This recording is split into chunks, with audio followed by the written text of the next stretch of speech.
Schönen guten Abend, meine Damen und Herren, im Max-Lingner-Haus in unserer Intelligenzsiedlung, heute auf Englisch. Welcome to the Max-Lingner House here in our settlement of Intelligentsia. And let me introduce to you our guest. I'm very glad to have you here. Dr. Tatiana Efrussi is an architecture and art historian as well as an artist. She was born in Moscow and is currently based in Paris. Since 2010, she has been researching the influence of political ideas on architectural practice and urban realities in both Soviet and German context in the 20th century.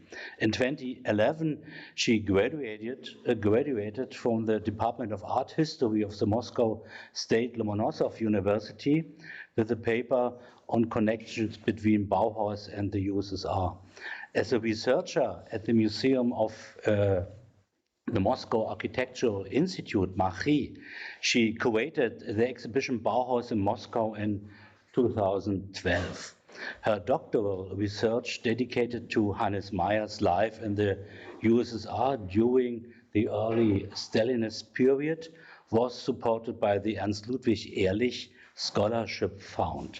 She defended her dissertation in 2020 at the Department of Architectural Theory and Design, University of Kassel in Germany, and her professor, Philipp Oswald, is now here. Welcome to you.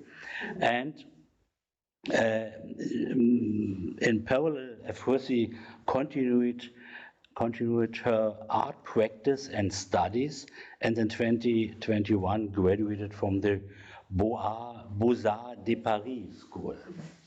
From 2018 to 2019, Efrussi collaborated with the Bauhaus Imaginista project, initiated by Marion von Osten and Grant Watson. In 2019-2020, she worked as a research consultant for the traveling exhibition The City of Tomorrow, curated by Ruben Arefchatian and Georg Schölhammer. Efrussi has published essays on topics including Hannes Meyer, the Bauhaus, Soviet architecture and contemporary Russian urbanism in scholarly collections and magazines in Russia, Germany and Switzerland. And her book, Hannes Meyer, she can show us unfortunately only in one exemplar, was published by Vernon Press in 2025. That means in this year. And you can order this book by a cost reduce of 30% if you order this book online. And maybe you can take such a piece of paper. Tatiana, heartily welcome. The floor is yours.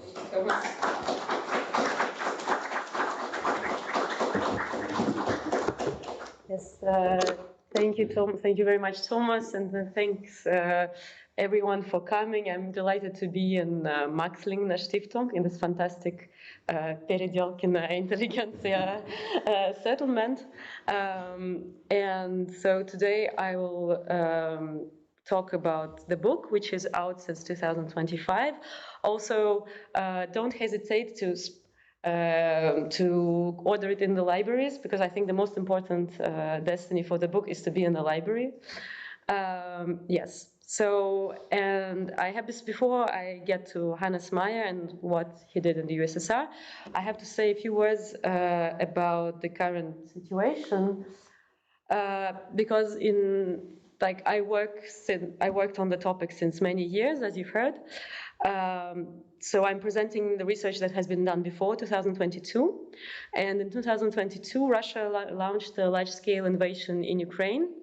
And since then, it's hard to think about Soviet architecture, to admire or analyze buildings without thinking of destruction of entire neighborhoods, cities, industries that are happening right now by Russian bombs and drones, like every day, every night. As a Russian citizen, I can only call for supporting Ukrainian initiatives, its culture and its defense with any possible means. As an architecture historian, I realized that these terrible events accentuate the urge to rethink and decentralize the perspectives on Soviet architecture history.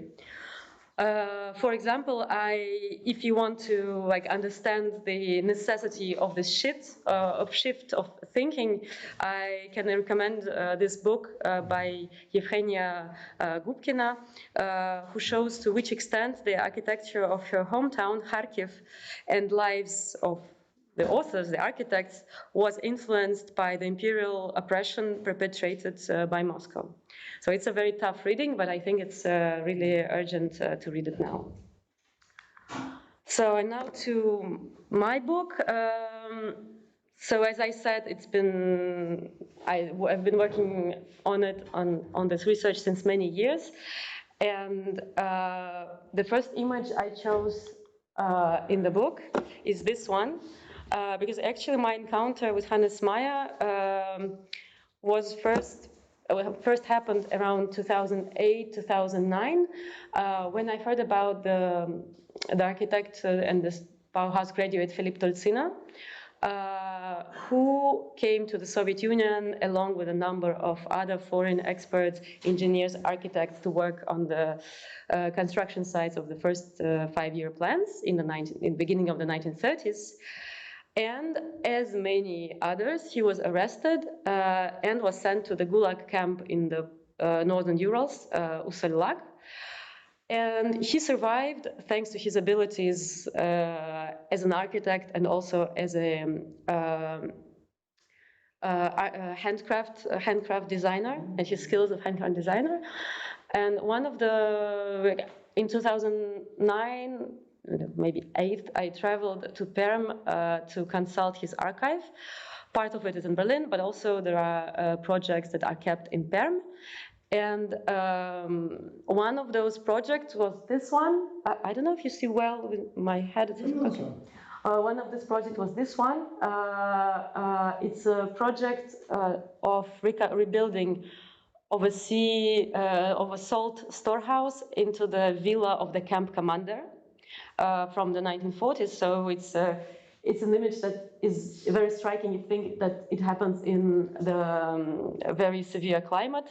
And also now it cannot help reminding of the villa in the film Zone of Interest. It's really the same form. And also there is this woman in the summer dress in the Mediterranean style.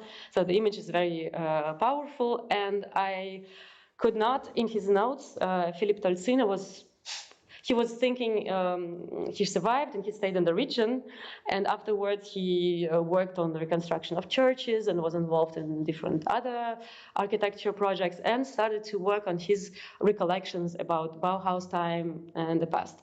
And his notes were filled with the name of Hannes Meyer, who appeared to be the reason of his coming to the USSR. And it was very intriguing because it was comparing Bauhaus under Hannes Meyer, Bauhaus under Gropius, and of course Gropius, I've heard this name many times, but Hannes Meyer, it was something very new and I've heard very little about him, and I was intrigued. So the book is called, it's a kind of a provocative title, Hannes Meyer, Soviet Architect, because he never obtained the Soviet citizenship. He left the country in 1936 and never came back. But for me, this title is a way to underline to which extent these 6 years he spent in the Soviet Union are not just any 6 years you spend as a foreigner in a different context, because the context was so intense, so crazy, and it required such a rebuilding of the entire way of thinking. And Hannes Meyer was also someone very passionate, and he did his best to play the rules, which were changing every 2 months. And I also thought it was in a way to honor at least his attempts and to get him this title he always wanted. But of course, technically, formally, he was a Swiss citizen. He was born in Basel. So he was a Swiss architect, and if you're not familiar with his personality and his career before the USSR, I'll just show you a few images about his work. Yeah, so he started his first major construction is the project for Freidorf settlement near Basel. And it's very important because he was chosen by the leaders of the major cooperative movement in Switzerland as a young architect who shared the same ideals. So he was very much influenced by this ideology. And did this project with standard and based on the analysis of the needs of the cooperative and future inhabitants, elaborated types of housing, which you see on the picture. Yeah, very nice photos. Then, as you see, his style changes dramatically under the influence of the group of modernist architects in Switzerland, which were called ABC, and they in turn were influenced by El Lissitzky, who was passing by Switzerland and managed to inspire the first radical group of architects in the country. So like, even today, so this is in the center of Basel, the project for Petersschule, which is even today, it's very hard to imagine this building because it is in the city center, medieval city center. It's very provocative, it's very audacious. The same year, so he started to work with an architect called Hans Witwer, and together with Hans Witwer, they did several projects like this that turned Hannes Meyer from a provincial unknown architect from Switzerland into the international star. And notably this one, a project for the League of Nations, the competition project. As you see, it's a very bold skyscraper, constructivist, it's inspired by constructive aesthetics, among others, other influences. And Hannes Meyer underlined that this building symbolizes nothing. That's just a pure building, pure technology, pure form. In fact, it's not in the same text. He says that at the same time, it does symbolize something because it's the transparency should underline the transparency of democratic processes and so on. Unfortunately, as you know, this building has not been constructed, as many others, but it attracted attention.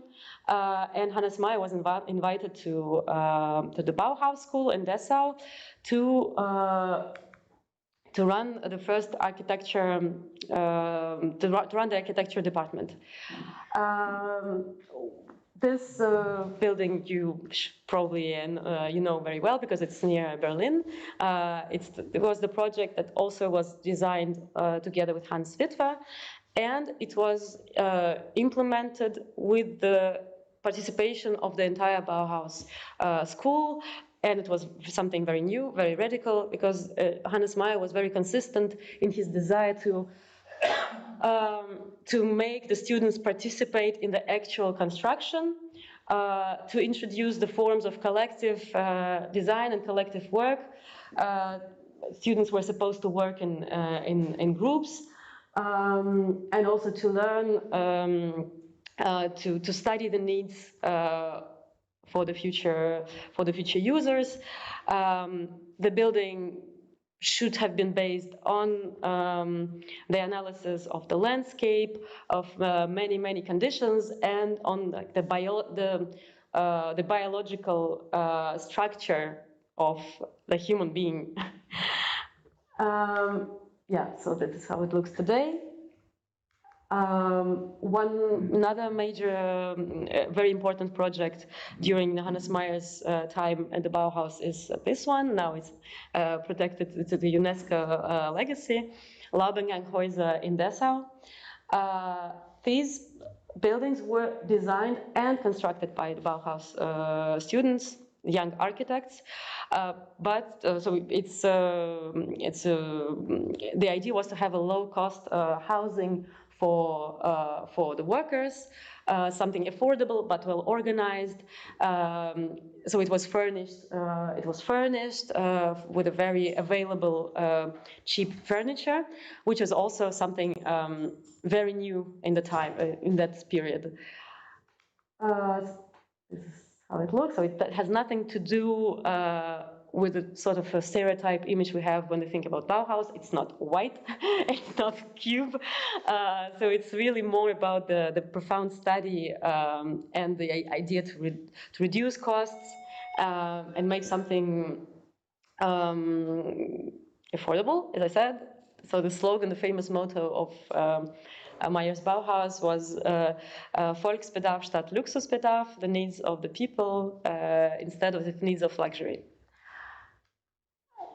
And so you see the fantastic needs of the people look like this. So all this, so the book, all that what I said is not in the book, because my book starts in 1930 in Dessau, at the moment when Hannes Meyer was expelled from his role as a director. Oh yeah, I missed this part. In 1927, he also became the second director of the Bauhaus, and he was leading the school until 1930. And the official reason, one of the reasons for his for the end of his term as director was the fact that he was accused of being a Marxist, like a scientific Marxist, and in the future, one of the like the standard version of the school's history says that Hannes Meyer radicalized the school, that it became communist, and he was communist, and that's why it happened. What I show in the book is that, in my interpretation, it actually happened other way around. It is the fact that he was fired in the summer 1930 that made him radicalize his views, that gained him support from the communist students, and eventually opened for him this future career in the USSR. Because if you look closer into his texts and his manifests from the Bauhaus period, you see that he was a very typically intellectual, artistic, has very artistic and intellectual background, which is very eclectic. It's many sources. He's first of all, he's a practitioner. He's not a theorist, but he's inspired by many texts and many influences, and. He was not a party communist, because among those experts, we were just talking about Oswald Schneider-Ratus, among many experts who ended up in the Soviet Union, there were a lot of members of the KPD, of the German Communist Party, and these were people with a clear understanding of, well, at least an understanding of what is to be a member of the Communist Party, what is the party work, what is how a revolutionary cells should be organized, and so on and so on. It's not at all the case with Hannes Meyer. And I show in the book there are several, in the introduction there are several interesting documents. For example, there's this one. It's about the exchange of letters between Bauhaus students in 1927 and the Moscow school in Moscow called Futein, also known as Futemas, but then became Futein. So sort of also avant-garde, very known, the major avant-garde school in the Soviet Union. And when you see the texts and you analyze the texts, you see there is one. There is a letter written by a member of the Bauhaus communist cell, and there's also a text by Hannes Meyer. And the rhetoric is completely different. And Hannes Meyer is very moderate, and it doesn't at all. It doesn't even that he doesn't have the language, the correct language to speak, in contrast to this young communist members. And so after his contract is interrupted, he starts very actively to protest and to try to prove that this was illegal, that it's a mistake, and to gain like starts a media campaign. In fact, and at some point he's someone suggests him an idea that he can try to offer his services to the Soviet Union, because there are many architects who were offered good contracts, good positions, interesting also, of course, a very interesting perspective to go to this new country with all these new ideas. And that he has to try. So he contacts the representation, the trade office of the Soviet Union in Berlin, and he starts to prepare his departure.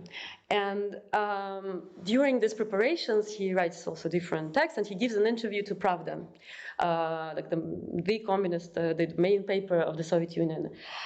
And then there is this very interesting document, because the main architecture magazine, Современная архитектура, like the avant-garde magazine, the constructivist magazine, they published on the back cover in 1930 this collage of texts.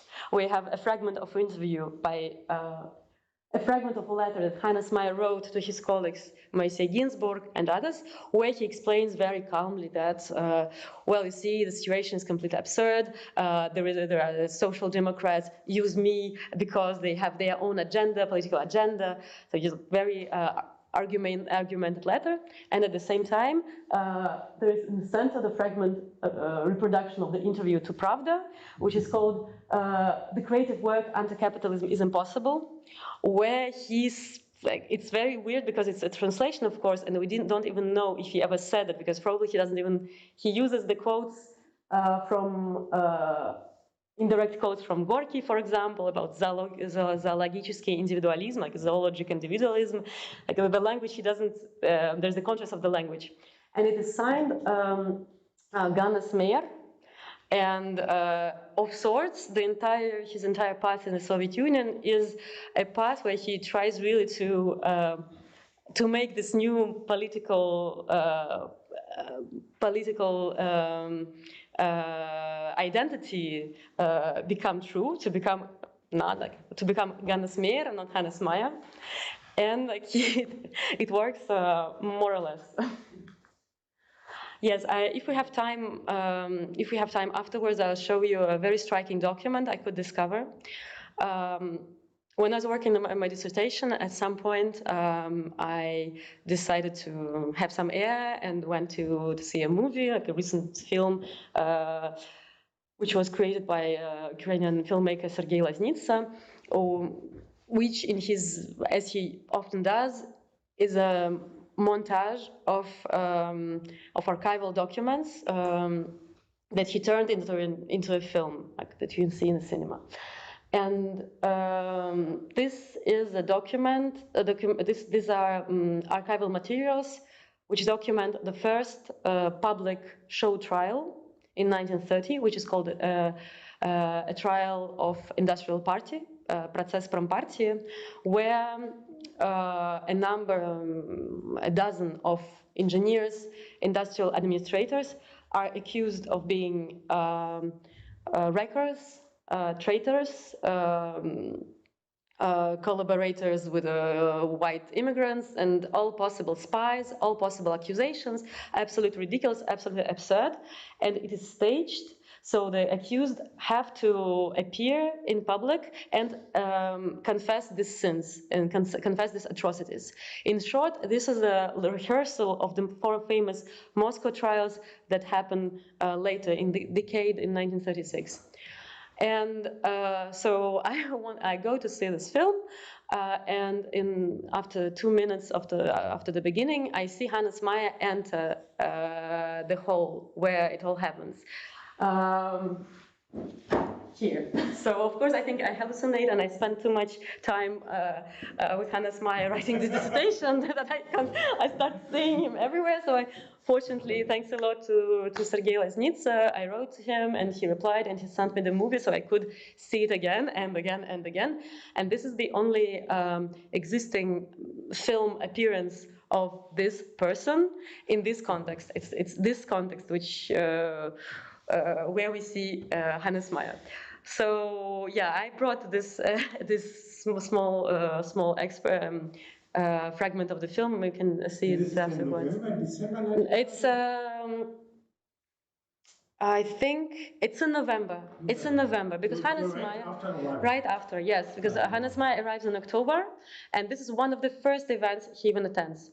And yes, and it's very important because when you think about we think that Hannes Meyer left the country in 1936 because he felt how terrible it all gets and how he suddenly realizes.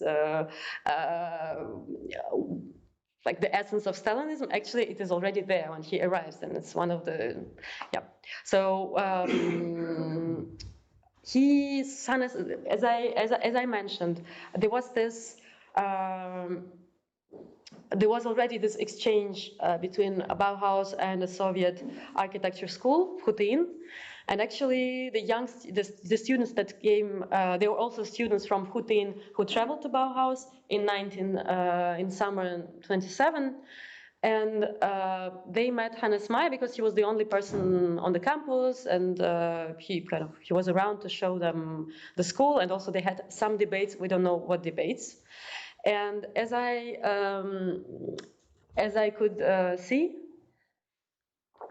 these are not just the best students of Hutin or the most talented architects. They were all, most of them were Komsomol members and young communists. And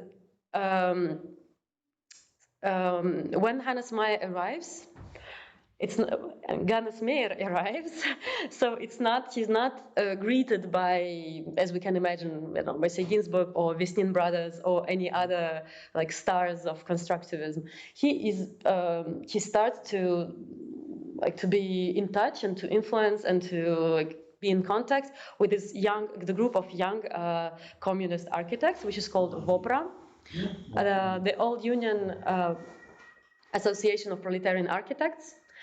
And when this industrial trial happens, there are many, many other events, also political events that take place. And VOPRA are very important on the Moscow scene because this early Stalin times radicalization, which is also sometimes called the Second Revolution or the Left Turn, the moment when he gets to power and eliminates his political rivals.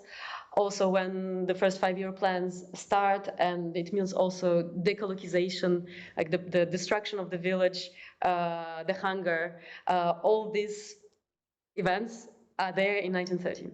And this young, there is a wave of the second revolution, is also sometimes called the Cultural Revolution, because young people, like the young architects of the VOPRA group, they start to play a very important role. Like in short, before there was an idea of collaboration with a generation of engineers or architects who were formed before the revolution, and now they are all described as bourgeois, as traitors, and so on. So the process of industrial party is also in connection with this, the situation. Hannes Meyer's first political experiences in the Soviet Union and his architecture experience in the Soviet Union are connected to these young agents of Cultural Revolution, the VOPRA. And they have a lot of power in the moment because Hutin is now reformed, and it becomes the new institute, the Architecture Institute, and yesterday's graduates, who are all 27-year-olds, they become the administration of the new school. So, for example, they organize the greetings of Hannes Meyer in this institute, and it all happens. There is one day there is a welcoming rally to Hannes Meyer. The next day, at the same Architecture Institute, there is a meeting in support of to claim death for the records of industrial party. So speaking a bit more about VOPRA, in the historiography, historiography of Soviet architecture, they are described as pure evil, like the ones who were to blame that constructivism and other avant-garde movements ended, and they kind of opened the way to socialist realism, to Stalinist aesthetics, and so on. So the question is, of course, like how come Hannes Meyer could all of a sudden become their ally, among all the reasons quoted above. Actually, in the beginning of the 30s, it was not obvious at all. They called them proletarian architects, but it was not clear, it was not any particular style. In fact, the VOPRA was the first group which had the branches in all the republics of the Soviet Union. In many cities, they were the first avant-garde movement. Also because they could use the infrastructure of the Communist Party. But stylistically, this is the building designed by Arkady Modvinov, who was one of the most important influential figures in this movement. And this is his diploma work of the Futin. Yes, so I really think this is the most important image to describe the interest and the also intellectual challenge for Hannes Meyer. Which Hannes Meyer could experience in the VOPRA. It says, so it was so in Greece, so ancient architecture. It is so in the kingdom of bourgeoisie. So you see now that modernist aesthetics are considered to be a purely bourgeois phenomenon. But then there is no answer. This is the worker, like how it shall be in the proletarian government. We have to find out. We have to not to copy this or that, but to find out this. And of course, among the VOPRA demons, like Arkady Mordvinov, they were pure opportunists and like really career hunters. So, but some of them were like true believers. And yes, and they were true believers, and they are very. Since many members of the VOPRA later they became very important functionaries in the hierarchy of the Soviet architecture, it was all later considered as like a deviation, because it's not the standard like a standard vision of how Soviet architecture logically entered the socialist realism phase. So, and all of these deviations that Hannes Meyer took part in, they were all cleared from history. So the VOPRA archive was destroyed. And it was very interesting to follow Hannes Meyer's past in particular, because he was related to all these like branches of history that that disappeared afterwards, and we don't know about them. And thanks to Hannes Meyer's archive that he could bring out with him, even filtered, even like censored in the 1936, we have access to witness, a direct witness of all these discussions. So just to give a couple of examples, for example, they were very influential. They were heading the juries for the major competitions, and also they were entrusted with the early stages of the Palace of the Soviets competition. And among the true, like the way I could find some documents and some discussions in one of the archives in Moscow. So there are no projects, but still some transcriptions of discussions. And some of the members, they insisted that, okay, what is proletarian architecture? We should always work in collective. It's never an individual work.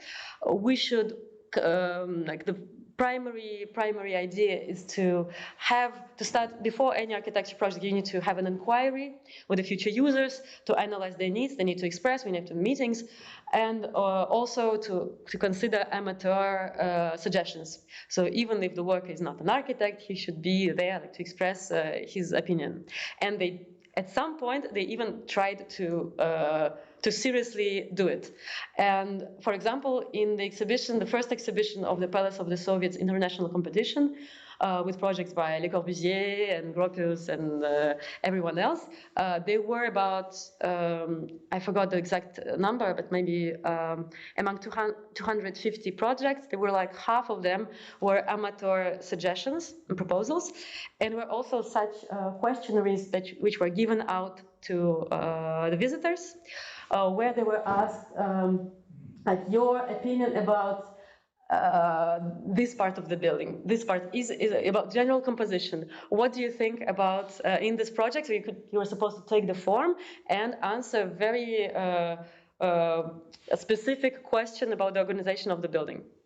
And there are about 200 forms like this, and I even did once I played with this and I calculated the votes to obtain the true winner of the Palace of the Soviets competition, which is like a nicely drawn, very attractive, constructivist inspired building. As often, even now, when it's a nice visualization, people like it. So they did like it even in the time. Yes, and as I said, VOPRA, some members of the VOPRA turned into like the idols of the Soviet architecture hierarchy, but others, and mostly those true believers, they were all arrested and no one heard about them. For example, Nikolai Becker, Hannes Meyer was very close to Hannes Meyer, and he was one of the figures that explain Hannes Meyer's attraction to VOPRA and his general enthusiasm about the Soviet project. Mm-hmm. Because Nikolai Becker was a sailor of the Black Sea Fleet, who took part in the revolution, and after the revolution, he did studies in aesthetics and in theory of architecture. And Hannes Meyer, like on his propaganda lectures, he was recalling Nikolai Becker, the sailor with whom he has very profound talks about Athenian Acropolis. So this is like the self-made man of the revolution, who was like, I'm showing you his card during the arrest, like the memory from the memory base of the victims of the terror late in the 30s. He was shot. Yeah, he was shot. So the first the chapter when I talk about the VOPRA and how important was for Hannes Meyer, there is a small part about the exhibition that he organized in 1931. And it is interesting to go, I will not go into details, but he tried, like, during his first year in the Soviet Union, he tried to continue his Bauhaus experience and to and also retrospectively to present it as a proletarian one, as a communist one, as a red one, like to justify the fact that yes, we need to continue what we've learned here in the Soviet Union because what we had was very close to your realities. And the chapter is called Bauhaus experience is not applicable. This is this comes from one of the notes Hannes Meyer took about the situation in the Architectural Institute. It was not applicable. But at first he tried. So for example, the Bauhaus exhibition in Moscow was a complete disaster because he tried, what he showed, trying to find a compromise between the reality of the school in Dessau and the imaginary version of the communist base. In the end, it was neither this nor that. So the visitors who came to see like iconic design, iconic buildings, like to understand what it was all about, they could see very few objects. So there was a whole. There were panels with propaganda with communist newspapers and different like propaganda leaflets, which were designed by students, by Bauhaus students, but in their spare time as an activity of communist cell. But this took like half of the exhibition. Still, it was not enough to convince Mordvinov and the other Vopra people, to convince them that yes, indeed, it's something very close to us. Because by the end, even if they welcomed him in the beginning, in autumn 1930, 1 year later, the rhetoric in the party changes, and there is more and more critique towards any towards all European architecture, American architecture, and one of the critical articles. So it took long to prepare this exhibition, and while this time, while Meyer lost his time, it was no longer actual. Like it was no longer relevant, actually. And as one of the critics wrote in his review of the exhibition, the conclusion of the exhibition is that if Hannes Meyer and others want to continue to work, they want to work in the Soviet Union, they need to remake themselves completely and stop being functionalist. Point. And that's actually what Hannes Meyer felt, because by the end of 1931, he already felt that it was in the air, that he somehow needs to reinvent himself completely. But before that, there was another failure of application of the Bauhaus experience in the Architectural Institute, because he was working.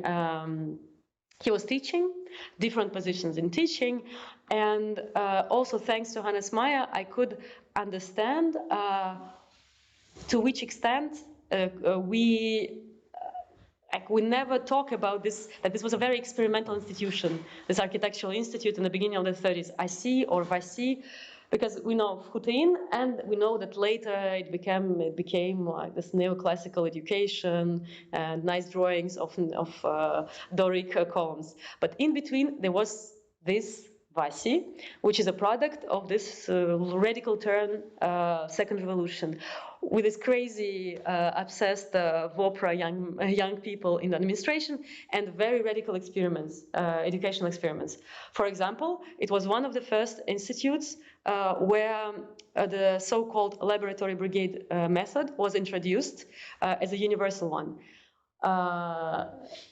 This was an experiment in the 1930s to cancel to cancel absolutely the individual education, and to make everyone at schools, at universities, everyone had to work in groups. And in general, this method, like everyone has it remained in the collective memory as something completely absurd, like as a synonym of absurdity. For example, like my own grandfather, he wrote in his memoirs that, oh la la, there was a period of this laboratory brigade method, meaning that weak students never worked, so they were just hanging out, and there were one person in the group who knew anything, something. It was this person who was responsible for the entire bunch of lazy bones. And but in Hannes Meyer, like the only person who left even the most like moderate remark that still it was interesting. Was, of course, didn't really work, but an attempt was interesting. And among other, so there was the VIC, there was this collective education, and also 20% or even more, I have the percentage in the book, of the study time was dedicated to construction works. So the architecture students, they were sent to the construction, actual construction works. And you think, okay, this is the ideal. Isn't that something, it reminds us of the Dessau Bauhaus, Hannes Meyer's Bauhaus, his collectivism, practical work. But the reality was completely different, because the scale was immense. It was just 2,000 students. Many of them arrived from the villages. They never had any experience of education whatsoever. Many of them were illiterate. And actually this laboratory brigade method was introduced and also the practical work was introduced as a means to educate this army of of new or the future elites, because there was not enough professors to teach them. They were like ways. And this army of technical workers, of course they were needed to do the construction works of the first 5-year plan. Yes, so very few, again, the archive of the ASI, it was by chance saved in the 1990s by Larissa Ivanova-Vane, because it was considered of no value and was just thrown away, and she just accidentally saved some papers, like some documents, and there are 2 photo albums of projects. That's it. There's nothing more. And also there is a newspaper which was published, so that's why the quality is so bad. So there were also caricatures. As you even here, they underlined that it not always worked. So the group, the laboratory, the group education looked like this. Someone was smoking and singing, and yeah. So Hannes Meyer he tried, as I said, he was very passionate and very sincere person in his attempts. So he tried to somehow make sense out of it all.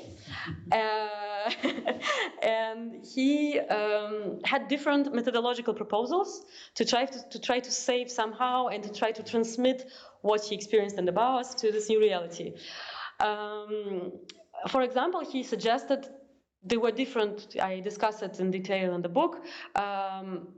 Here you see that this is the way he represented many things in his theoretical reflections. The circles, very important for him.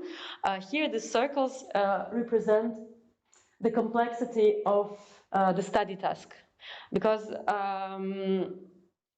he said, okay, of course, you have group, you have collective education. But it is more, and for architects, you cannot just. So he was opposing progressive logic and complex logic. So what was used in his ASI, what was practiced, was the progressive logic. So you see the circles, meaning that. Okay, young, and I think it's still the same in Marhi in Moscow. Like, if you just entered, you have to do to design something small, and then it gets bigger and bigger and bigger. With this logic, in the first year, like in the second year, you design a canteen, and in the third year, you design the factory. And what Meyer suggested is just said it doesn't make any sense, because actually the complexity of the building, it's not its size. It's the complexity of social interactions that happen in this building. So you have to change this logic. And all of this was in vain, as we see when we look at this small collection of photographs from Marhi, because this is third-year students, and what they did, the commissions were directly sent from. The VASI was subordinated to building trust, like the major building trust, and there were commissions directly from this trust. So there was a need to design a textile factory in Central Asia, and then so students were supposed to do this design for this factory. And one of the students complained, there was an article where he complained that they don't learn anything because their task is to distribute like 1,000 columns in the huge factory hall, and like, you just distribute columns and some machines, and they don't learn anything.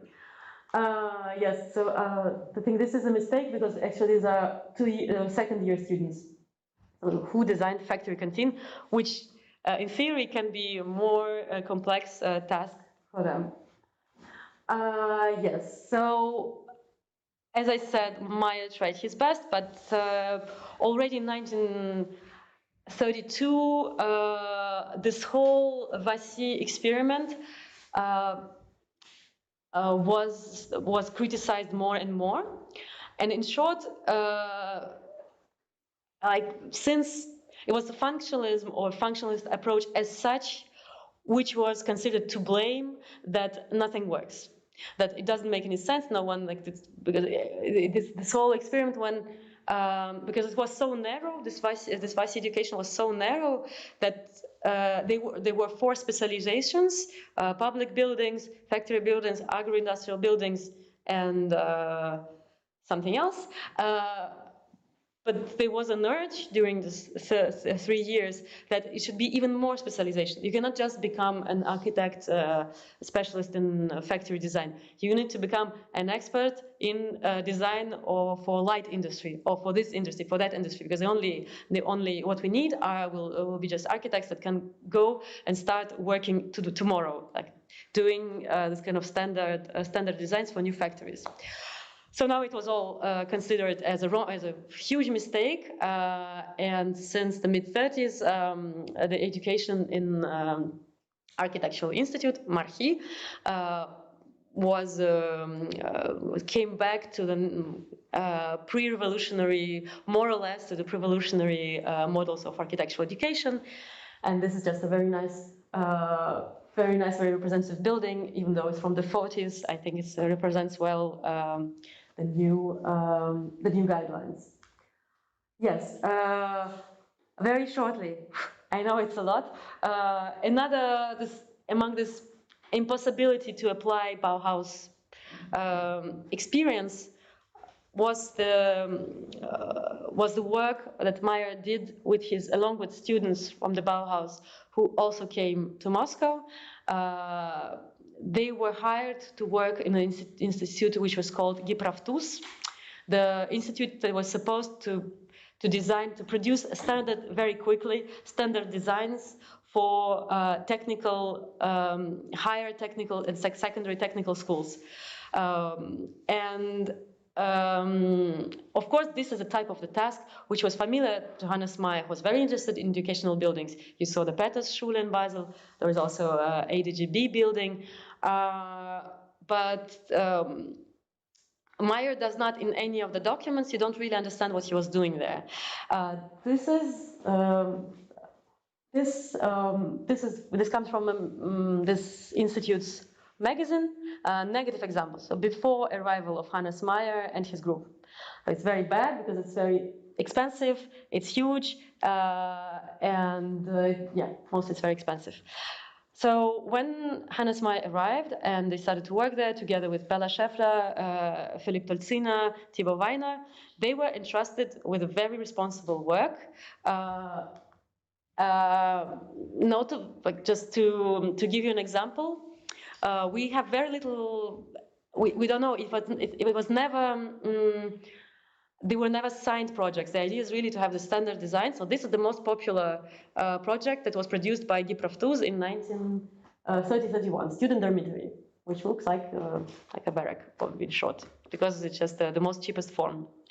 Philipp Tolziner mentions also, there is an article where he says they were supposed just to take standard school buildings and to rationalize them, rework design a bit, but still was very, for him, still with a long corridor, very, very dark, very narrow.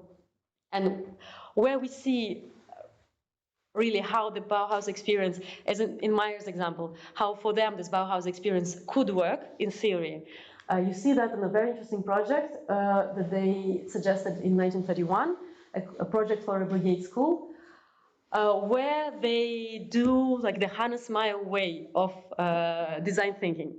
Because they approached the directors of schools, they conducted interviews, and they said, actually now with this reform of collective education, the school building cannot look like this. There are no individual classes. So they said they proposed to have a new, absolutely new composition, the new plan for these buildings. Also, they suggested that it should be prefabricated wooden structure, and so on and so on. So while they were working on this, it is published in this journal with a short conclusion by the editor in the end. All of this is very interesting, but it's no longer relevant because the reform of the education is cancelled. So we go back to traditional education. So a year after, it was no longer relevant. Hannes Meyer worked also with this brigade of his former students on the project for the Palace of the Soviets. It's a very complicated story, and Hannes Meyer was involved in the jury. He was involved in the council, for preparation of this competition. He was very much involved in the administrative part.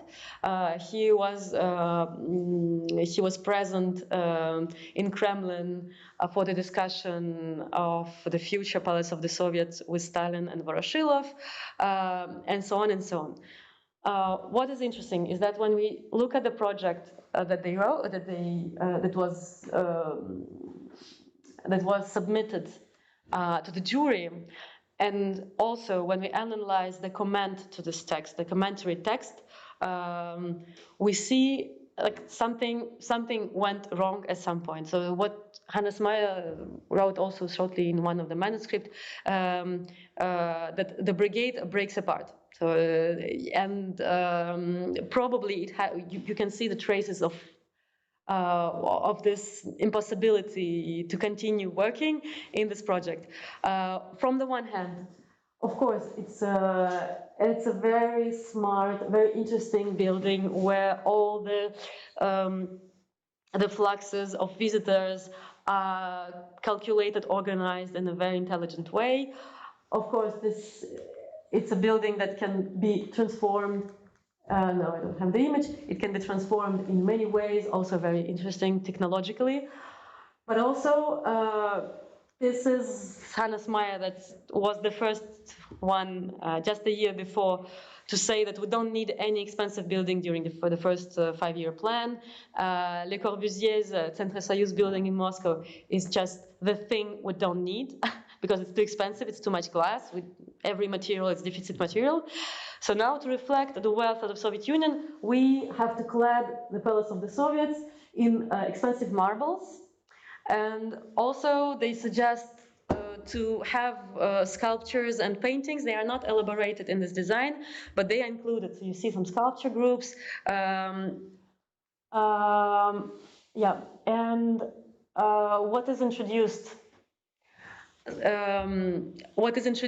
So the commentary text is very contradictory because it bears the traces of the two logics of something new that comes and the usual way of working. And what is new also in this project is the category which becomes very important for Maya later, which I formulated as the city as a space of experience, die Stadt als Erlebnisraum. It is one of the, as I underline, it's not that he was just an opportunist or just copying blindly some trends. He was really trying to make sense out of this new guidelines and instructions. And one of his responses, and also he had original ideas, and one of his responses to this, to the pressure to have ideologically powerful building was this idea of the way you need to organize the building so that it can impress the people, organized in a way that can be ideologically powerful for this crowd. And it becomes more evident. It begins a little bit in the palace of the Soviets, but becomes more evident in his project that he elaborated. So he separated him from the former Bauhaus students. We throw it away, and now he tries to reconsider, to find new collaborators who are more experienced in ideological battles. So he elaborates the project for the reconstruction of Moscow, together with Pierre Buching, who also related to Bauhaus, but he's a communist. So for him, he has more trust in him. And also Ilya Gaimanson, an urban designer who was working in Giprogor, so a Soviet urban designer.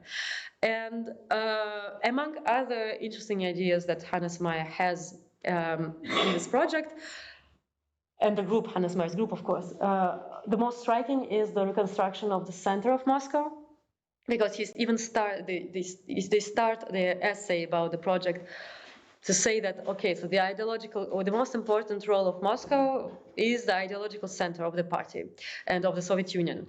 It has to be somehow, it has to transmit the power of the new proletarian country. And to do this, for example, so they keep the Kremlin, which is here. But to increase the impression that Kremlin can produce as an architectural ensemble, you need to destroy a part of Bolotny Island, so that you can also have the ships which will arrive and have a very spectacular view on Kremlin. And this is, so here parts of the old Moscow I think is destroyed, and on the Red Square, next to the Red Square, you have two skyscrapers, here and here. One of the Communist Party of the Soviet Union, and the second one for the Comintern, so international communist movement, and they should be joined together with a sort of a bridge, from where there is a view of the huge square for demonstrations. So in short, we reorganized the whole city center to create the space of experience for mass demonstrations. Then there is, so the project for Moscow was elaborated in a free time. He was living in a communal apartment in his room together with his colleagues. But technically, his occupation since 1932, he was engaged to work in an institution called Standard Gorprojekt, which is, yeah, Thomas Fleal wrote a very interesting book about it. But just to say in 2 words, this institution was founded under the guidance of Ernst May, and the idea was that even Standard Gorprojekt, it was supposed to produce standard urban schemes for a great number of new cities constructed next to new industries founded all over the Soviet Union. And so then there's a line, when you read the book, you can see there is also sort of a refrain in the book, Ernst May, which is kind of an evil twin on Hannes Meyer's understanding. It's a rival. It's a rival because Ernst Meyer arrives first. He gets paid much more than Hannes Meyer. He gets the important commissions, but also, very important, Ernst Meyer is actually an urban planner with experience, because Hannes Meyer, he has very little, even though he studied garden cities and he did work for the settlements. His practical experience is not New Frankfurt, it's Freidorf settlement, which is a bit different scale and much earlier. So now he's an urban designer who proposes new cities, and he is invited to work in Standard Gorprojekt as a devoted comrade, because Ernst Meyer is considered a soulless specialist who only is there for professional reasons and to earn money, and Hannes Meyer starts to play the role of devoted specialist. Of course, he's a foreigner, but he's there to transmit the logic of the party. He's not still the member. And there's absolutely stunning memoirs of Fred Forbert that you kindly shared, where Hannes Meyer says, Fred Forbert says, when Hannes Meyer worked, there are plenty of Germans in the same room. He only greets the members of Communist Party. He doesn't even say hi to others who are not party members.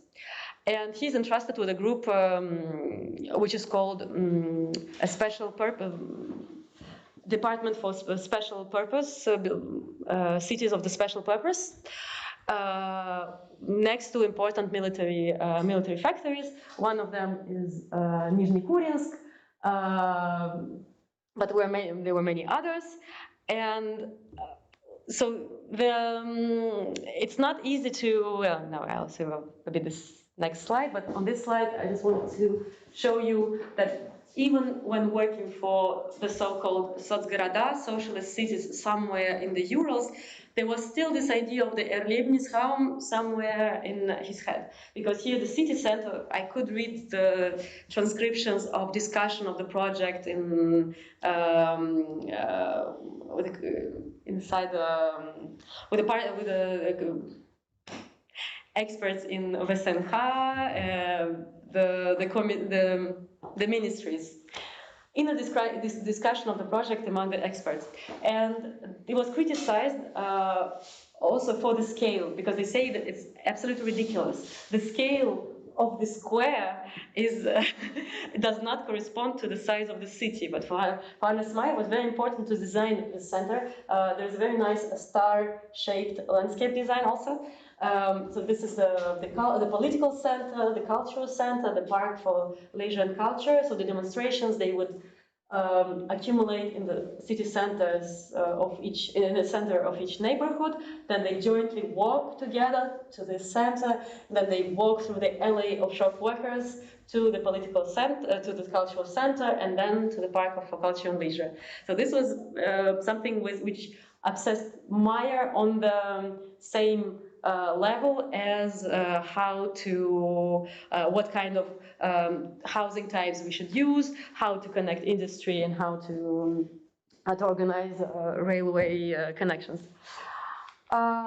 Yeah, so when I was traveling around the country to all those places, trying to find any, like, the project, the urban plan, like Chandigarh, signed by Maestro, it's something it's something impossible, because on the one hand, as I said, it was always a brigade. They were very precise guidelines, very precise rules of how it all should be organized. There was very little, even though he managed, sometimes there was little freedom for expressing whatsoever. And even in situation when something has been constructed, as I discovered, the buildings that they were working with were mostly wooden prefabricated housing.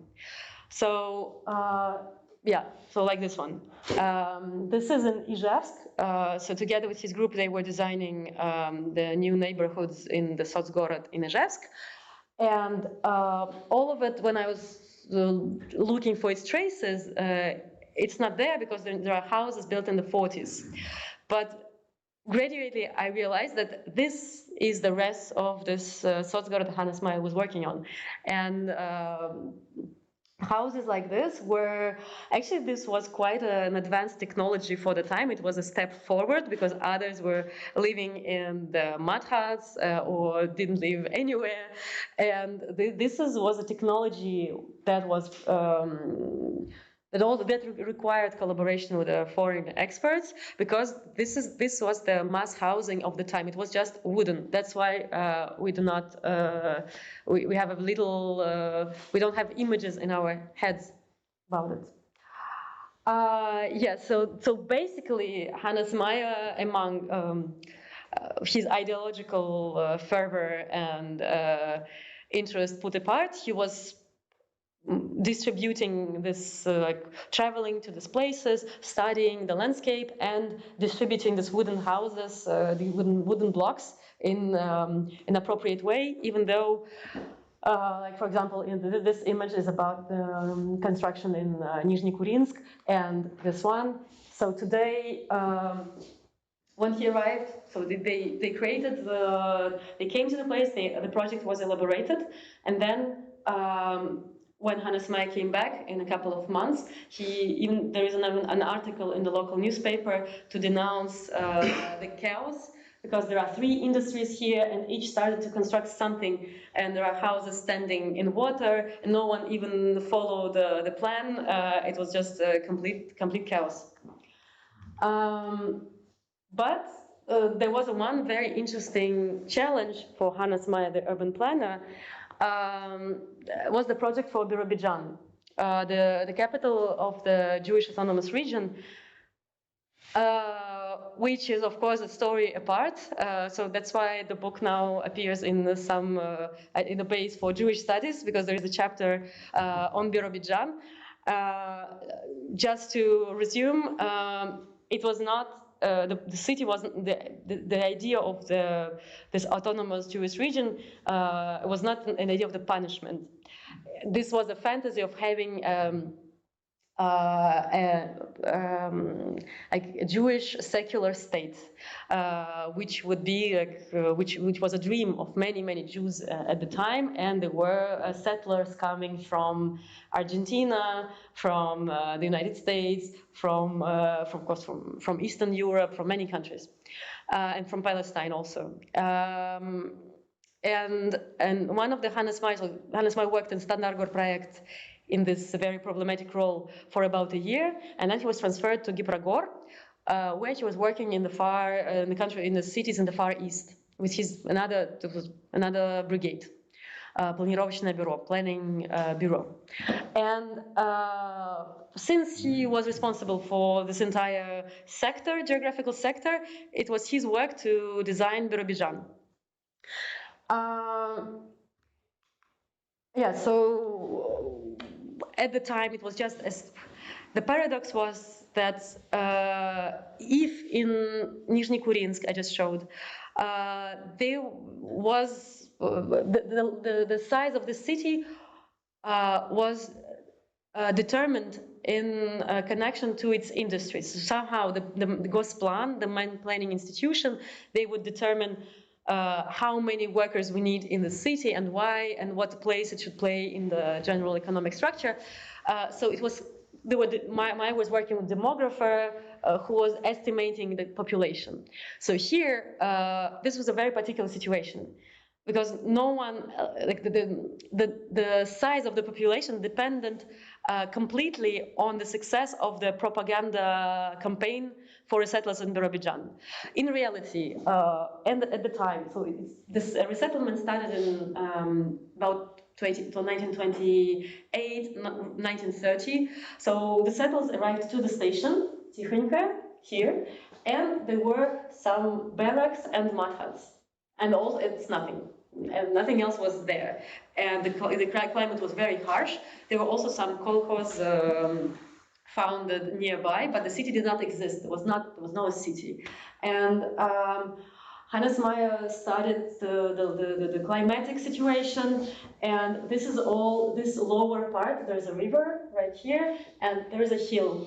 So Hannes Meyer studied the condition of the landscape, and he suggested that the main city center should be moved to the other side of the river. Well, it's very close to Magnitogorsk, and many other examples like this when the construction was started. And then like urbanists tried to do something to change it, but they didn't have this power.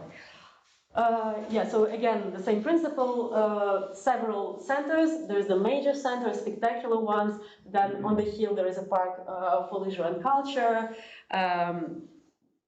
So this is the project. And yes, what happened to this project is that in the whole story of Birobidzhan, of the Jewish autonomous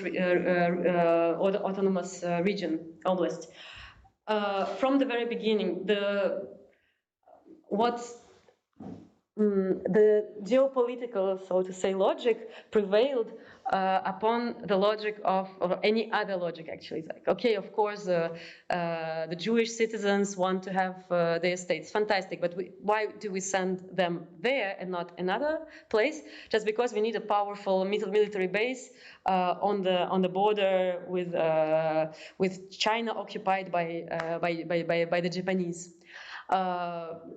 So this is what imported most. So that's why when Meyer and and the department, they were still working on the project, and in a very absurd situation, when every time they were told, they were preparing some scheme, and then they were told, actually we'll have 100,000 people here by 1940.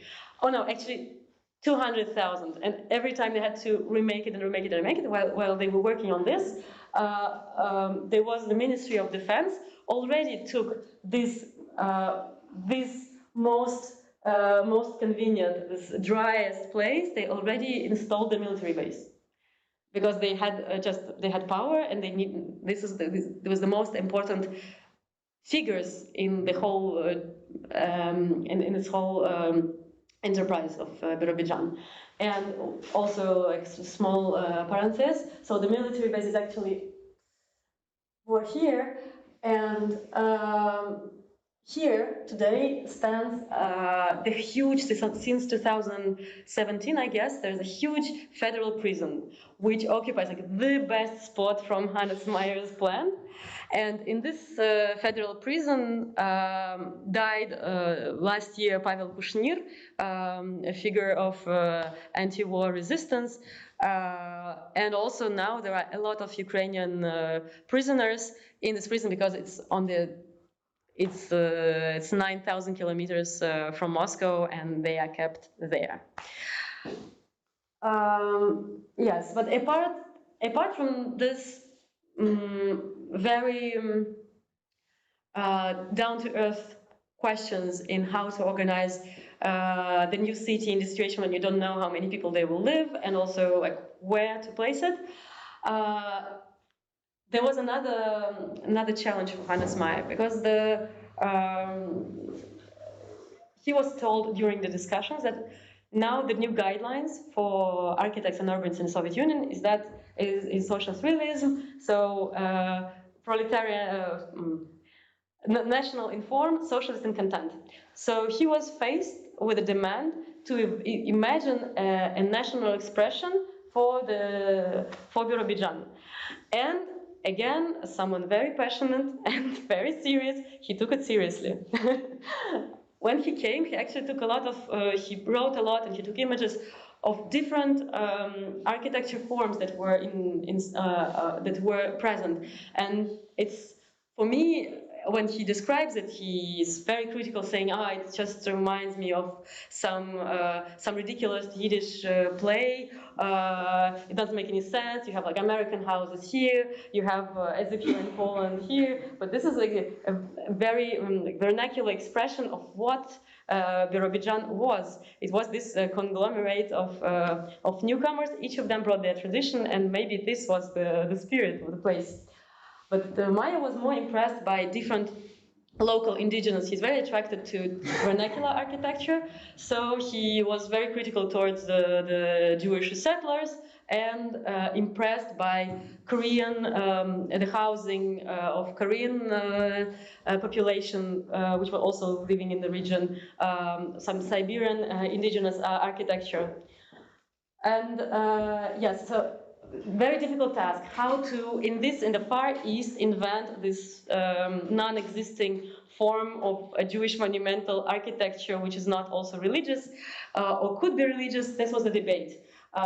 For example, during the 1920s, for constructivists,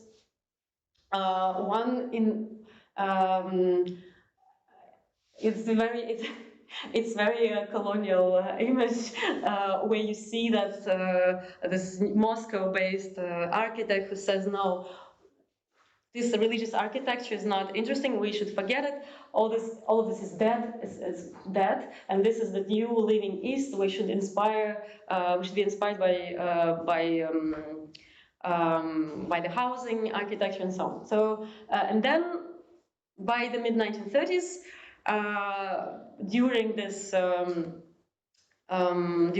search for socialist realism, what is national informed for architecture? There are very interesting examples. For example, in many peoples in the Soviet Union, they didn't have any monumental architecture. They were nomadic, and then architects tried to somehow invent, and the most obvious example was to do neoclassical structure and put some ornamentation on it inspired by local crafts. And what is interesting, Hannes Meyer never found a solution of how this architecture should look like, and we don't have, since the Jewish Autonomous Region never became a republic, we don't have a pavilion of Jewish Autonomous Republic on the VDNH, on this exhibition. So we never saw this example of how it could look like. But there are, I found an image that I think we can somehow imagine if the project continued, and if there were more settlers in Birobidzhan and it was all developed, then we would have a pavilion. It would look more or less like this. The idea is that this is the exhibition, Jews in Tsarist Russia and the USSR. And Solomon Yudovin was a member of ethnographic, an artist, a member of ethnographic expedition in the Shtetls in the beginning of the century, and he was invited to this exhibition to design, to do the design for the columns and so on. And this is a typically a typical strategy at the time. We invite someone who knows the local tradition to put the ornaments and to invent some. So this is probably what Hannes Meyer was against. He wanted to find some other solution. We don't know which one. Yeah, so with all these passionate attempts, Hannes Meyer was promoted to become. Do we are completely out of time? No. Okay. Well, it's all come. Fortunately, only stayed until 1936, so we are now in 34. It's fine. I'm coming to the ends slowly. It was all rewarded, and he was promoted to direct the so-called cabinet, the department, research department at the newly founded Academy of Soviet Architecture. And this was an astonishing promotion. He was very proud, and he was like writing proudly to Hugo Hering that now I'm like running an institution which has a budget, annual budget, 5 times more than some Bauhaus I used to run,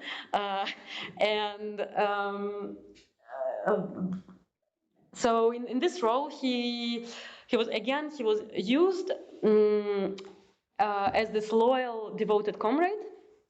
Now he recruited in his cabinet the best, the foreign experts who stayed in the Soviet Union. The task was different now because we are now entering the second 5-year plan, and the new agenda is to develop the taste of the new nomenclatura.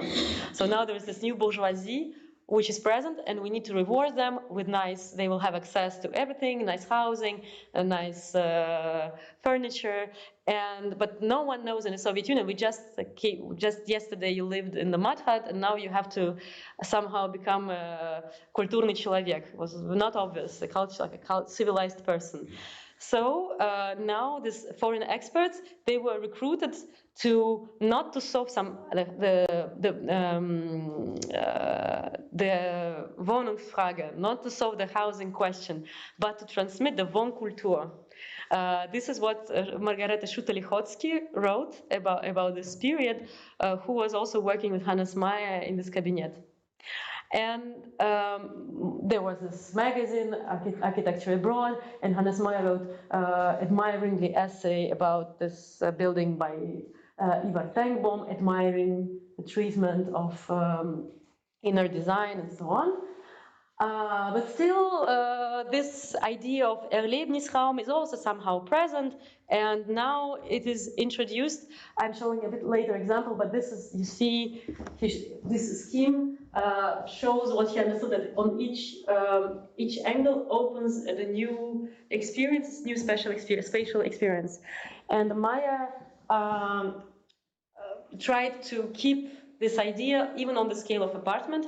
He wrote essays about Soviet housing and how the Soviet apartment should be organized the way that it's ideologically correctly organized.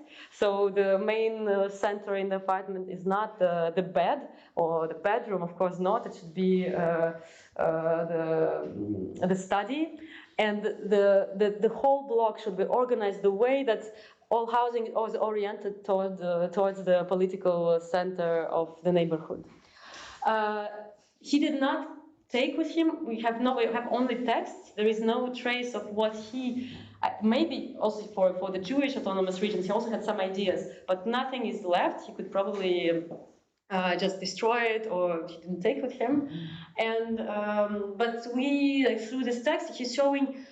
He's referring very often to this project of an ideal apartment designed by Antonin Urban, his former student from the Bauhaus, which is actually a translation, is very much influenced by Auguste Perret, and was Auguste Perret was cited as the major reference. It's like a bourgeois, very nice bourgeois apartment.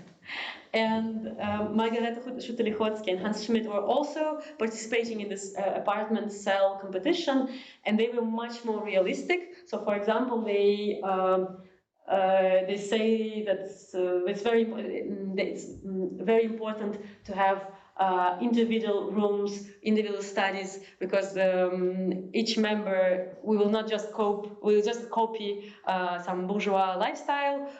Each Soviet citizen should have the possibility to study. So you see the kind of cubicles which are close to their designs in the 20s, organized together around the central space. So we have very nice visualization of Antonin Urban's. They call it жилая ячейка, living cell, using the Wohnzelle, the vocabulary of the 1920s, but of course they can hardly call it Wohnzelle. And yes, very beautiful. It's really pity it's not in color in the book. It's from the project by Margareta Schutte-Lichotsky and Hans Schmidt. The terrace. Yes, of course, Moscow is also completely Mediterranean already at the time, so there are these winter gardens everywhere and jungles almost. Nevertheless, even though Antonin Urban's project looks kind of more conservative in a way that Margaret Schutte-Lichotsky's and Hans Schmidt, still this is a remarkable contrast to the practice of the Soviet designers at the time. This is the Moscow hotel from 1935. Yes, yeah, now we're coming to the end because Hannes Meyer found himself in this role of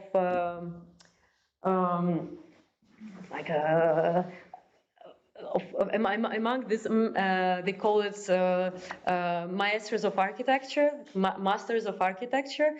But in the end, this promotion, in reality, was also a trap. Because he had very big plans in the beginning that should have been an experimental institution, all again kind of Bauhaus on the larger scale, but his abilities were reduced and reduced and reduced and reduced. So in the end, he could not, he could only sit there and write his theoretical texts, which was very frustrating.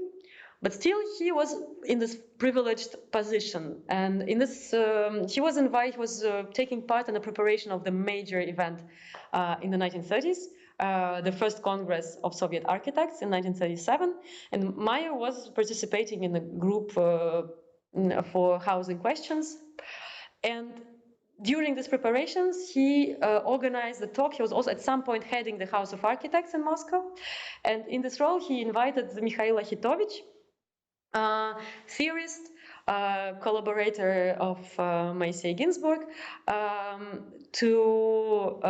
he invited Mikhail Akhtovich to give a talk in the House of Architects. And this talk was the reason of the first documented, very well documented case of terror in the architecture community, because it was considered as a deviation, as a treason, as fascist, as whatever you want. And Mikhail Akhtovich was arrested and shot. And as you understand, and Hannes Meyer was responsible for inviting this person. And there was a discussion in the party circle in the Union of Architects whether Hannes Meyer is to blame or not. The conclusion was that he was just very naive, and he could not, that it was very complicated talk, he could not follow the logic and so on and so on. But still, there are other sources where you see that of course, he attracted a lot of attention, was criticized by many people. So in 1935, also other privileges. There is the new Union of Architects, and they enjoy different privileges. And notably, there is the new house, the mansion by Moscow, which is turned into the, sanatorium, Dom Mondecha for architects. And Hannes Meyer goes there. We don't know the context. The only trace we have is this picture. And but still, the situation gets more and more, there is more anxiety. And he finds a solution thanks to the group of Swiss communists that come in summer 1935 to Moscow to take part in the Congress of Comintern, the 7th Congress of Comintern. And this is thanks to them. He finds also he finds a way to leave the country, but not to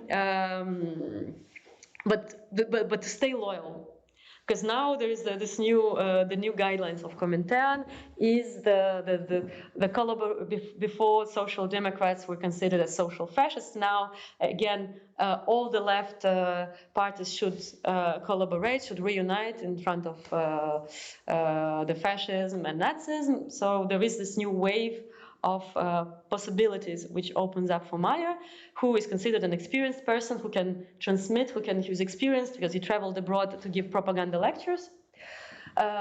So he leaves the country and he enters the Swiss Communist Party. And even though we think that he left and that's it, he kind of escaped. He didn't take part in any purges, in any terror. It's not the case because he was still, his departure was in line with the party line. And in summer 1936, during the Moscow trials, Moscow show trials, he goes to his party cell in Geneva to confess his relation to one of the accused, who was an architect, and also to denounce architects who are still living in Moscow, like, for example, Kurt Meyer, because I was not responsible, it was actually Kurt Meyer, this is his home address. And Kurt Meyer was arrested and he disappeared in the Gulag camp. We don't know exactly what happened. So Meyer left, and he didn't, the only building, because he had his career in Mexico afterwards. Apart from the fact he was also accused of killing Trotsky, but also his career as an architect. And but one building that he managed to build physically is this one, the children's home in Mümliswil, which is a cooperative children's home for summer vacations, for holidays, also winter holidays. And I consider that if that this is Hannes Meyer's version of socialist realism. So I just leave you this little intrigue to read the book, because I think this is what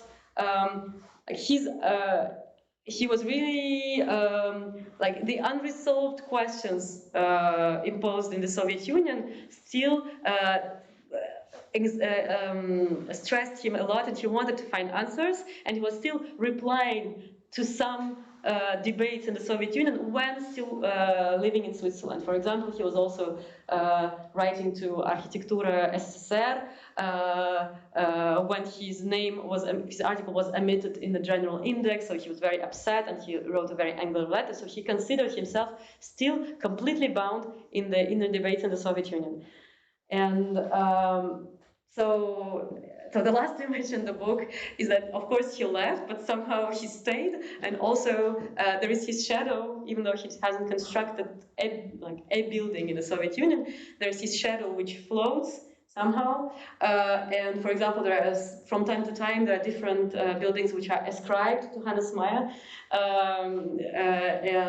So this was announced that the building is under risk of demolition, designed by Hannes Meyer. Do we have time to see the 2-minute video, or yeah? Okay.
Yeah, I don't know how to do this now. So I think one option is that you can raise questions. I can also comment on something and to Tatiana react. But I don't know, should we not, I mean, is there anybody who wants, yeah? Minor question. Thank you very much for your book. I had just one thing. Yes, he was a very naive guy, or he was an evil guy. We don't know. So you are still confused about it, right? Because reading memoirs of people who were going out, foreigners who were leaving Soviet Union around 1931, they were leaving Soviet Union with such a relief. I mean, people who worked, not only traveled for 2 weeks or for 1 month as an interest person. So my question, since I was, for many years, I was involved into research of the German community of Elektrozavod in Moscow. At some point, since 1932, they started to be forced to apply for Soviet citizenship, since Meyer was a citizen of Swiss, probably not, but I suppose he was also pressed. Yes, so there was this pressure to obtain Soviet citizenship, and many among the students who traveled to join Hannes Meyer in the Soviet Union, they took Soviet citizenship, like Philip Tolsina, for example. They postponed Hannes Meyer and his wife, who was German, Lena Bergner. They postponed as long as possible, because they had, both of them had their children who were living, who were not living in the country. They were both living abroad. So every year they had to go out from the Soviet Union to see the children. And so this was, they were dreaming, Hannes Meyer was dreaming to have, he was living in a communal apartment in a room. They were living together. So he was dreaming to obtain an apartment of his own, to have the possibility to bring their children. And he was, at some point he figured his name figured in the list for people who were supposed to get an apartment, but it never happened. And so he's writing these essays about the ideal Soviet housing, while himself he's in a room and he's writing about the wealth and progress and so on. I don't know. Fortunately, I was not writing a novel or like psychological analysis of Hannes Meyer's character. I permitted myself today some remarks, but this is what I felt when you see. When you read the documents, for me, of course, was from the very beginning was a challenge, because my grandfather was in the Gulag camp in Kolyma, and I used to think about the 1930s as reading the memoirs of victims, and all of a sudden I have this guy from Switzerland who is there and who stays, and so it was an enigma for me, and I think I cannot judge if it was evil or not. For me, what's interesting is that he gets involved in this whole social structure, and it consumes him. So he becomes, he's at the same time as many other people, he's at the same time a victim and an agent of the whole situation. So it's just a very, very complex story.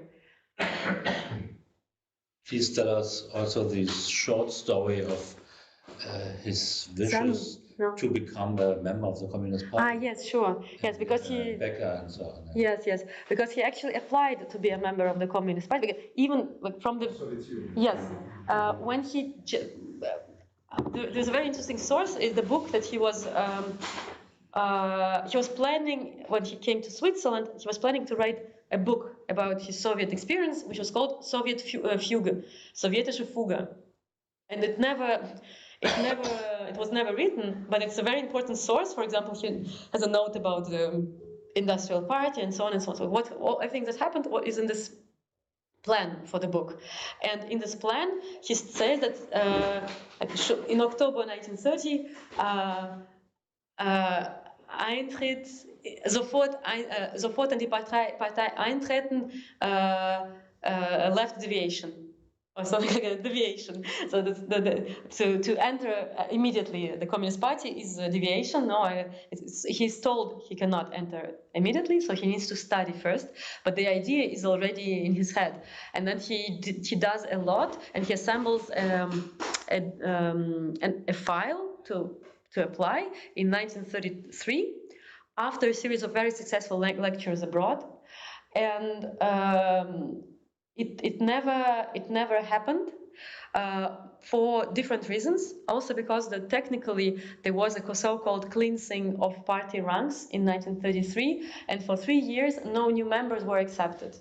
So and now so I discovered this file in the Comintern archive, in the Archive of Social and Political History, RGSP, and just to say that all of this research could not be possible today at all, because now this the Comintern archive is completely closed to researchers. It's impossible to consult whatsoever.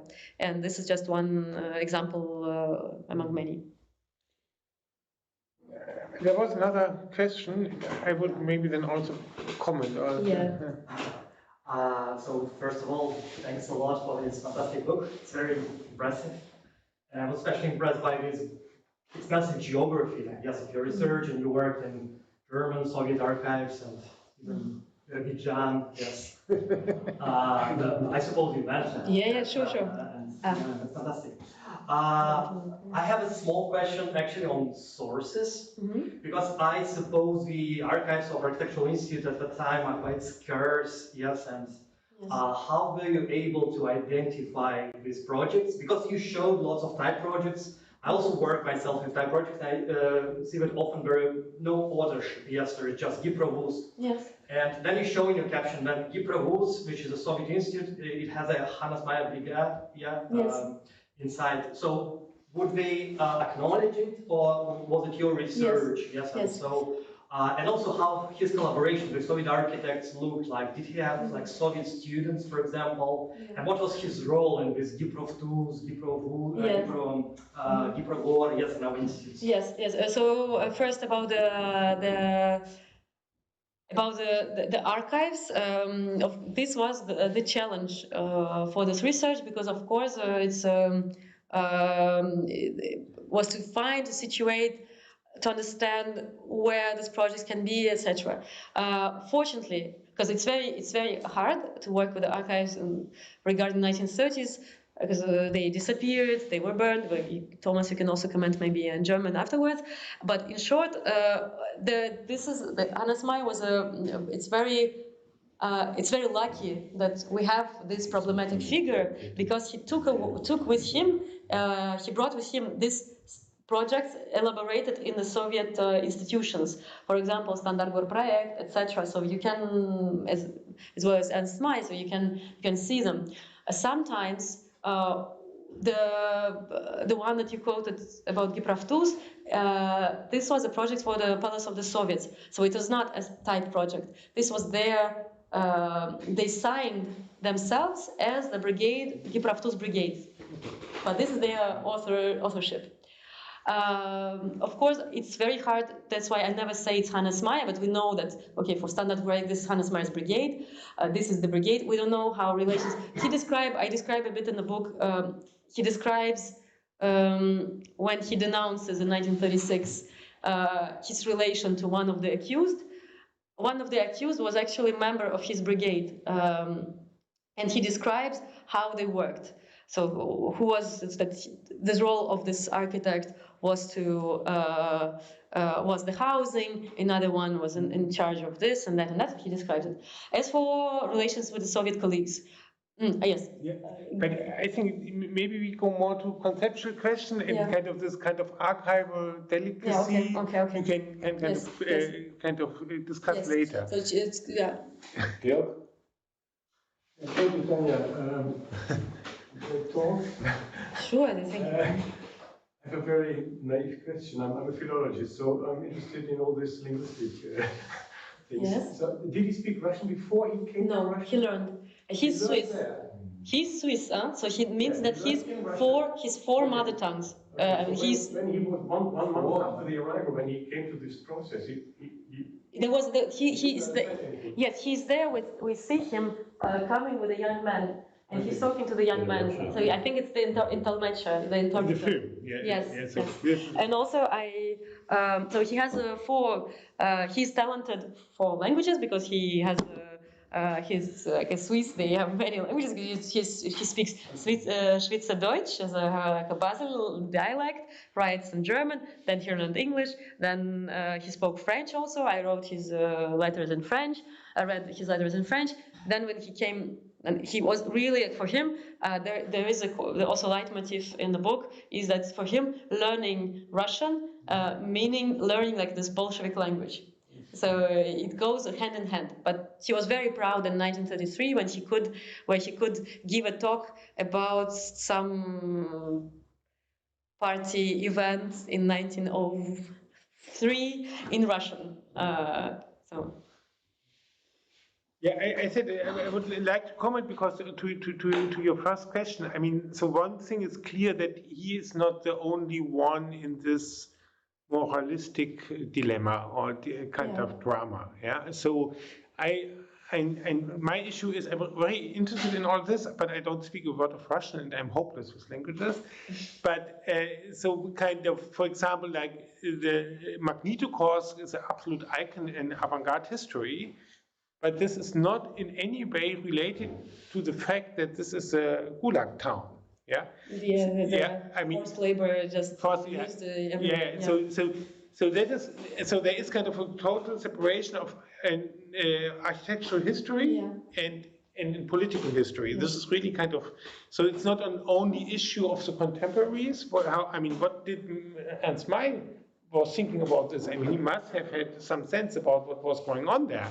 So what is his position? So, and you can ask for many others. So this is first thing.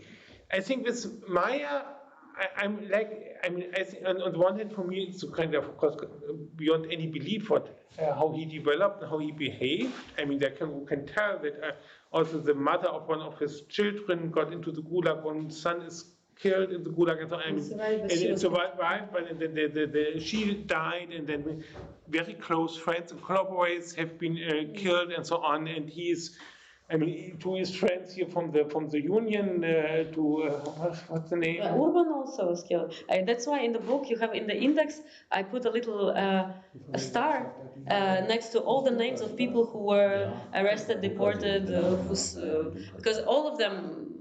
I mean, you encounter all the time the names, and all these names they disappear afterwards. So and so he is friends with the Dunker family from the union, Dunker, yeah. And then the son is arrested and killed, and he writes to the mother. I mean, that's it. Without any kind of empathy. So that is completely shocking. On the one, the question is what is happening? Why is he behaving like that? And then there is this ambivalency that he is escaping, that he's not taking the citizenship, but anyhow in the exile he's still kind of very. He's completely addicted to Stalin, which is really completely crazy. And one has, I don't know. I'm not. It's problematic to psychologize about things, but at least one can say, okay, he lost his father early, and he was a half. What do you say, Weise? Orphan. Half orphan. So he was living in an orphan house, not for the complete week, but so during the week. So that is one thing that there is kind of not a classical family condition he was raised, and I think that his dismissal from the Bauhaus was a shock he could not understand.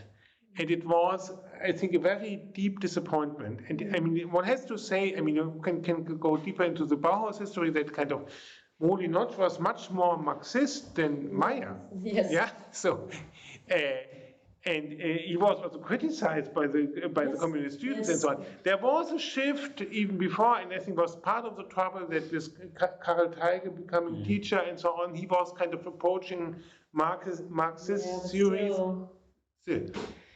But so, and one has to say that the act of his dismissal was also connected with also raising National Socialistic propaganda. So the point where he was, which was used to attack him, was an anti-Semitic, anti-communist text in the local newspaper. Yeah, so that is also not really understood in the whole Bauhaus history. I mean, what actually was happening there. And I think it was for him basically losing complete ground. So he did a very engaged job. He did it, I think, quite successfully for the things he was asked to do. And so, I mean, one can definitely also criticize what he did there, but I think that it was really kind of being thrown out of everything. And so there was like, he was putting everything on the card to be now, I mean, to become more radical and kind of make a symbiosis with the system. And that is, I mean, his connection to Stalin, I mean, this is really shocking. I mean, that he, even in Mexico, and I mean, all the time through, I mean, he was not more under pressure or control in a sense. He could, I don't know.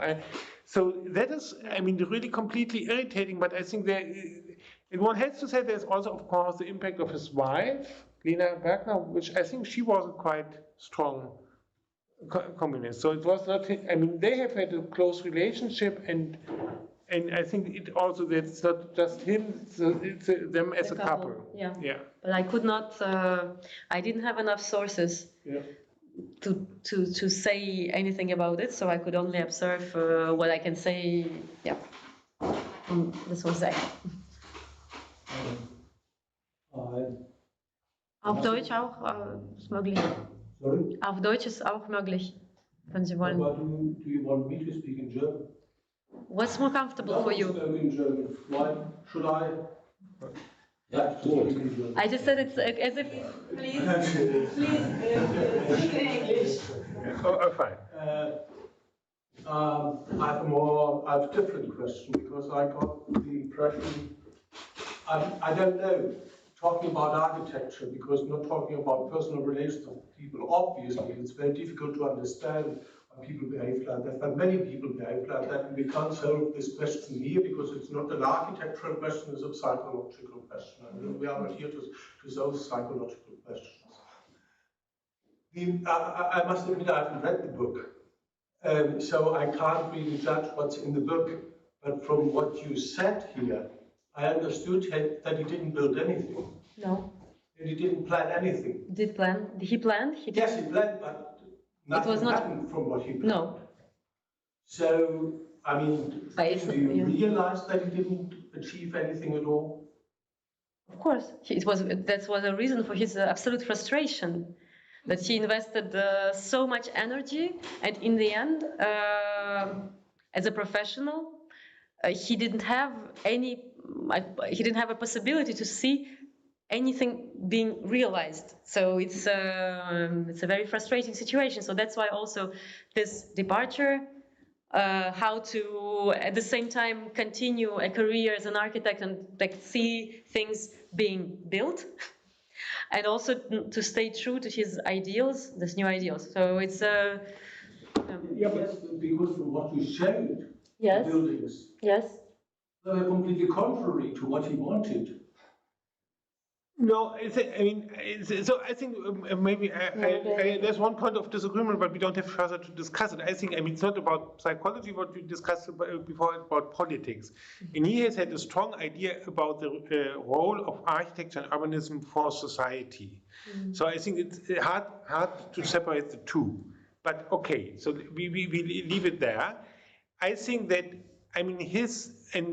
I think one has to say that in his architecture profession, he not compromised. no, He was always very serious in his conceptual work. And he tried to answer the questions on the table in his way. And one has to say that also not every question of Stalinism was stupid. No, that's what I was trying to say.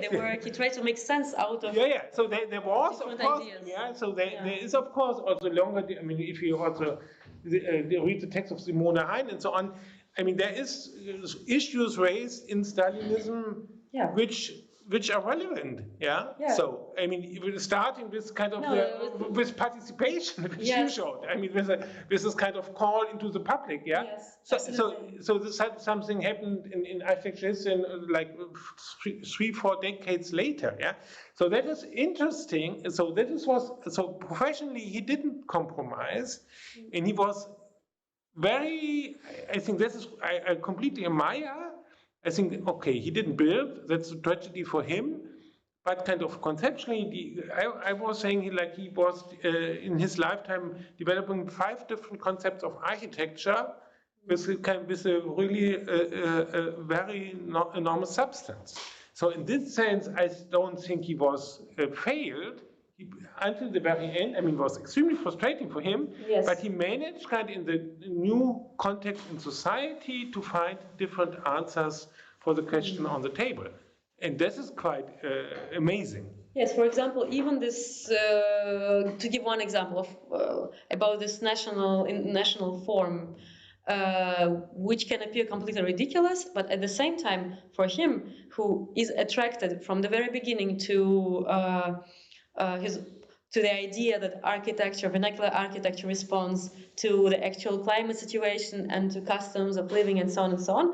So for him, this was all of a sudden a possibility to decentralize, because the Soviet architecture practice, as Nikolai knows, was very centralized. It's just a standard project being sent out everywhere with no distinction. It's just like with this wooden prefabricated housing. And all of a sudden, there is this call to decentralize it, to become more attentive to where this project was built. For example, he says that looking back at what they did in this Gipravtus Institute, that they were just designing some school building for Almaty in Kazakhstan, and with no, like, there was never pronounced anything to the fact that it will not be, I know, in the outskirts of Moscow, but in Kazakhstan, Almaty, and it never was affected. So he took this entire, for me, this question of a national form in his interpretation is one of the most interesting topics intellectually, because he tries to kind of to see ways as if in every situation in the Soviet Union, like a professional context, he tries to make sense out of the guideline. So I think it's very interesting, and it somehow shows the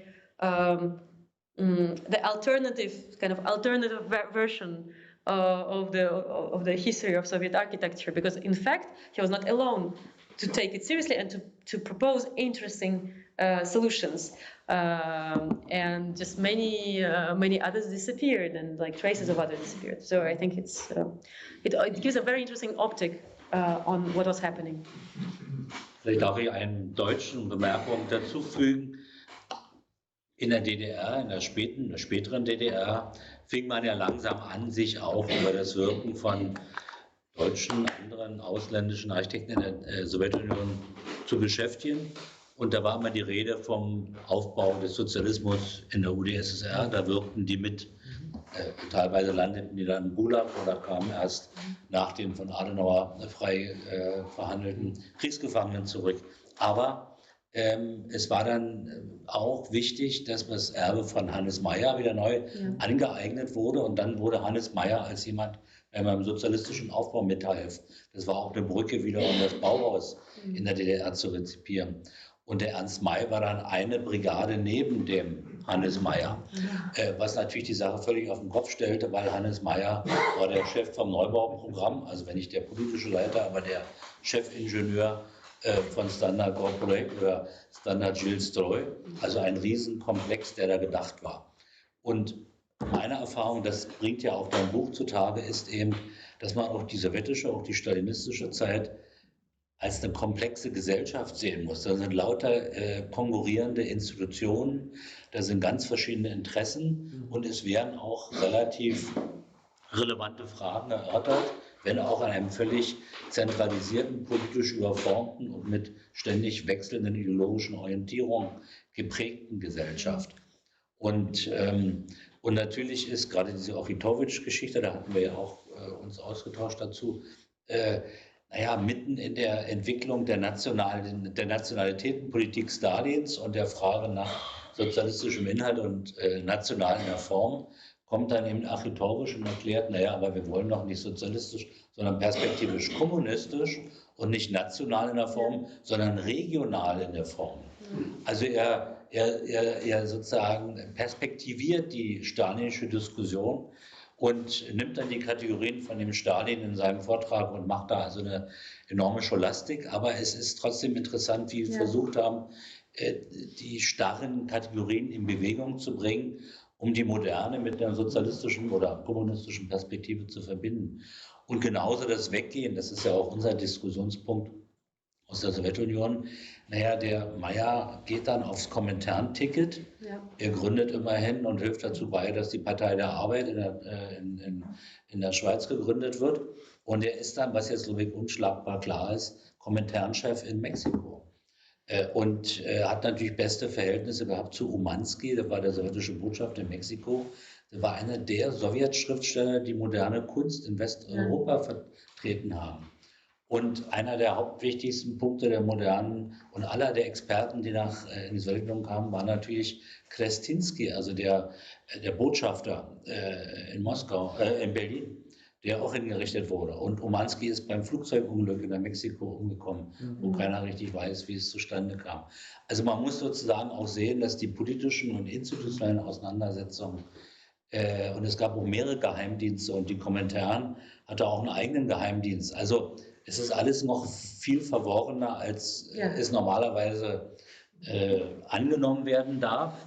Und die Quellenlage ist leider schlecht. Aber das große Verdienst von Tatjanas Buch ist, dass sie wirklich alle Dokumente gefunden hat und endlich den Hannes Meyer als sowjetischen Architekten gezeigt hat und nicht nur als Exilanten, der da irgendwie ohne Orientierung und fehlgeleitet oder naiv, das war er sicherlich, aber mit einer gewissen Raffinesse ja auch. Ja. Und insofern ist da eine riesen Lücke gefüllt worden. Also große Gratulation zu dem Buch. Danke.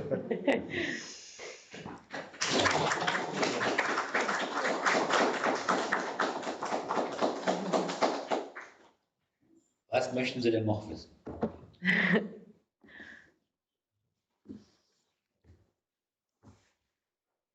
Ja. Ich glaube, das ist okay. Wie ist es, du hast das Schlusswort als Doktorvater. Du hast es doch jetzt schon wunderbar gesagt. Ich glaube, da kann man jetzt gar nicht. Schlusswort, auf Englisch ein Schlusswort für alle, die Englisch sprechen. Okay, so Thomas was saying very nice words and appreciation of Tatjana's work, that it was filling a big gap in research, as it was not more just describing Hannes Meyer in the Soviet Union as some undescribed person of exile, but really kind of describing him precisely how he acted in this society, which is extremely complex and with different institutions, competing forces, and so on. And so that this really gives us an insight into this, and as an exemplary case, of course. In managing all the archival problems. That we can discuss in detail. Yeah. Okay, so thank you for your attention. It was a pleasure that you came. It was a pleasure that Tatjana presented the book here and Thomas invited her. So thanks to everybody. Yes, thank you. Dankeschön.